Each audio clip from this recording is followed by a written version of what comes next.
Students, આજે ધોરણ 8 માં આપણે ઇંગ્લિશમાં ગ્રામરમાં આર્ટિકલ્સનો પોઈન્ટ જોવાનો છે મિત્રો. તો આપણે આગળ જોઈ ગયા કે આર્ટિકલ્સનો ઉપયોગ કઈ રીતના છે, આર્ટિકલ્સના પાર્ટ કેટલા છે. તો આર્ટિકલ્સના બે પાર્ટ છે, ડેફિનેટ ને ઇનડેફિનેટ, એટલે કે નિશ્ચિત અને અનિશ્ચિત આર્ટિકલ. પછી ત્રીજો છે જે ઝીરો આર્ટિકલ છે, જે કોઈ પણ એવી વસ્તુ જેમાં આર્ટિકલ ન આવી શકે. તો એ રીતના આપણે આર્ટિકલ્સ વિશે થોડી માહિતી જોઈ ગયા. આજે આપણે એ અને ધ આર્ટિકલ કઈ કઈ જગ્યાએ ઉપયોગમાં લેવાય છે તે જોવાના છે મિત્રો.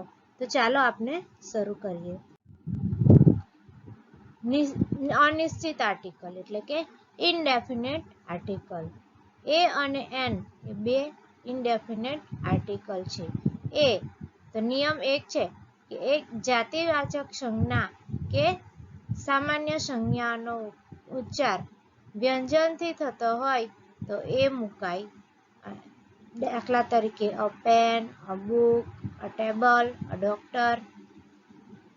પછી પહેલું છે I have a pen, she has a book, I am a doctor, this is a table. તો આ રીતના અહીંયા ગ્રીન કલરથી આપણે હાઇલાઇટ કરેલું છે, જેમાં એ છે એ આર્ટિકલ કઈ રીતના યુઝ થયો છે તે આપણને અહીંયા જોવા મળે છે. તો અહીં આર્ટિકલ પછીના શબ્દની શરૂઆત વ્યંજનથી થવી જોઈએ. બહુવચનના નામ આગળ એ આર્ટિકલ મુકાતો નથી મિત્રો, એ તમારે યાદ રાખવાનું છે. કાર્સ, તો કાર્સ છે તો એ બહુવચનનું રૂપ છે, તો આપણે એની આગળ એ આર્ટિકલ મૂકી શકીએ નહીં. નિયમ 2, જો કોઈ પણ શબ્દ લખાય સ્વર પણ ઉચ્ચાર વ્યંજન થતો હોય તો પણ એ આર્ટિકલ મુકાય. કે કોઈ શબ્દ લખાય સ્વરથી પરંતુ તેનો ઉચ્ચાર વ્યંજનથી થતો હોય તો પણ આર્ટિકલ એ મુકાય મિત્રો. તો દિલીપ ઇઝ અ યુરોપિયન. અહીંયા મિત્રો સ્વર લખાયેલું છે, પણ આપણે ગુજરાતી મૂળાક્ષરોની રીતે જોઈએ તો યુરોપિયન એવું વંચાય છે, તો આપણે એની આગળ એ આર્ટિકલ મૂકીશું. અહીં સ્વર ઈ છે પણ ઉચ્ચાર યુ થાય છે, તેથી આર્ટિકલ એ આવે. બીજા નંબરનું છે Bharat is a union leader. Second number છે Bharat is a union leader. પછી થર્ડ નંબર છે this is a university. 4 a utensil. 5 a useful cow, a unit. 7 a uniform. 8 a unique. 9 a 100 note. 10 a one eye girl.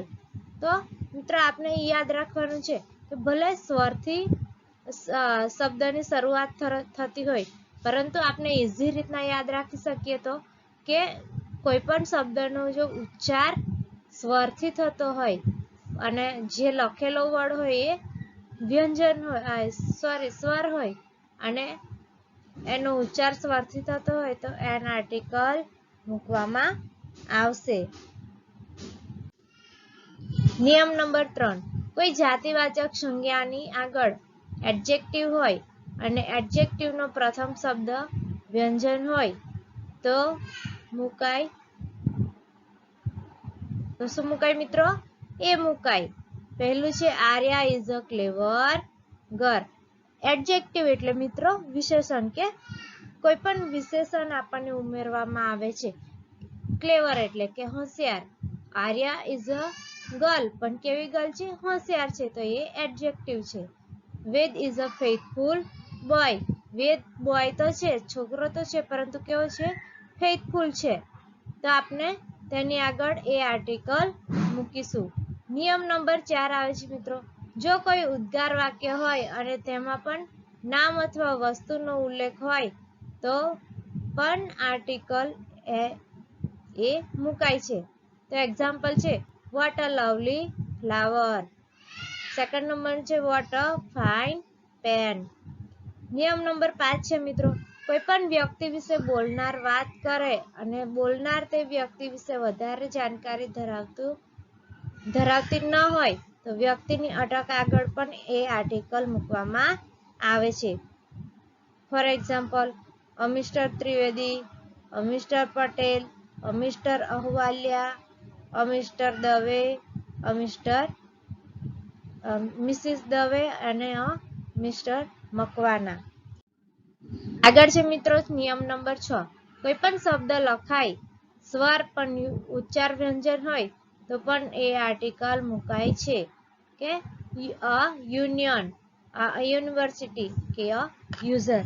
કે શબ્દ લખાય છે એનાથી મિત્રો તો સ્વરથી લખાય છે, પરંતુ ઉચ્ચારણનો વ્યંજન હોય તો પણ એની આગળ આપણે એ આર્ટિકલ મૂકવાનો છે. આગળ છે મિત્રો નિયમ નંબર 7. કોઈ પણ વ્યક્તિના વ્યવસાયના નામની આગળ પણ એ આર્ટિકલ મુકાય છે. તો વ્યવસાયના નામનો ઉચ્ચાર વ્યંજનથી થવો જોઈએ. અ ડોક્ટર, અ ટીચર કે Deepakbhai is a teacher, Shivam is a doctor. નિયમ નંબર 8. જે સંખ્યાની ગણતરી કરી શકાય તેવી સંખ્યાના નામની આગળ પણ એ મુકાય છે. તો જે સંખ્યા આપણે ગણી શકતા હોઈએ, કાઉન્ટેબલ નાઉન, કે જે સંખ્યા ગણી શકતા હોય એવા નામ સંખ્યાની આગળ પણ આપણે એ આર્ટિકલ મૂકીશું. તો આઈ હેવ અ 100 રૂપી નોટ. પછી છે નિયમ નંબર 9. કોઈ પણ વસ્તુની કિંમત, ઝડપ, માપ, મર્યાદા દર્શાવવા પણ એનો ઉપયોગ થાય છે. તો પહેલું છે this cloth cost four rupees a meter. You should take this medicine 3 times a day. ત્રીજું નંબરનું છે મિત્રો ટ્વાઇસ અ વીક અને ફોર્થ છે થ્રાઇસ અ વીક. હવે આપણે બી પોઈન્ટ જોઈશું, એન આર્ટિકલ. તો નિયમ નંબર 1 છે કોઈ પણ શબ્દની શરૂઆત સ્વરથી થતી હોય અને ઉચ્ચાર પણ સ્વર હોય તો એન આર્ટિકલ મુકાય છે મિત્રો. કે કોઈ પણ શબ્દની શરૂઆત આપણે બોલતા હોય તો શરૂઆત શેનાથી થતી હોય? સ્વરથી, અને ઉચ્ચાર પણ સ્વર હોય તો એન આર્ટિકલ મૂકવામાં આવે છે. For example, N orange, an elephant, an apple, an umbrella. Here is an orange. Rajan is an engineer. Roy is an American. Roy is an American. પછી an ox. 5 નંબર છે an x. 6 an Indian. 7 an ugly man. આગળ છે મિત્રો નિયમ number 2. કોઈ પણ શબ્દની શરૂઆત વ્યંજનથી થાય પણ તેનો ઉચ્ચાર સ્વરથી થતો હોય તો પણ તે શબ્દની આગળ એન મુકાય છે. Veena is an honest girl. તો મિત્રો અહીંયા વ્યંજનથી શરૂઆત થઈ છે. ઓનેસ્ટ એટલે એચ થાય છે. તો અહીંયા વ્યંજનથી શરૂઆત થાય છે પણ આપણે પ્રોનાઉન્સિએશન શું કરીએ છીએ? તો સ્વરથી, એટલે અહીંયા સ્વર મુકાશે. તો Veena is an honest girl. પછી સેકન્ડ નંબર છે મિત્રો I am waiting for you about an hour. નિયમ નંબર 3 છે મિત્રો કોઈ પણ અભ્યાસની પદવી જેમાં પ્રથમ શબ્દ લખાય વ્યંજન પણ ઉચ્ચાર સ્વર હોય તો પણ એન મૂકવું. તો ફર્સ્ટ છે Kanu is an MA. I am an LLB student. NST bus. An MSc. An MCom. NSSC and STD. હવે મિત્રો આગળ જોઈશું નિયમ નંબર 4. કોઈ પણ વ્યક્તિ કોઈ દેશના હોય કે કોઈ પણ વ્યક્તિ કોઈ દેશના હોય તે દેશનો પ્રથમ શબ્દ સ્વર હોય તો પણ એન મૂકવું. કે આપણે કોઈ પણ દેશના વ્યક્તિ વિશે વાત કરતા હોય અને દેશનો પ્રથમ શબ્દ સ્વર હોય તો પણ એન મૂકવામાં આવે છે. તો પહેલું છે an Indian, an Italian. I am an Indian અને સોનિયા ઇઝ એન અમેરિકન. તો મિત્રો આજે આપણે અહીંયા સુધી જોઈશું. હવે ધ આર્ટિકલ આપણે આગળના લેક્ચરમાં જોઈશું.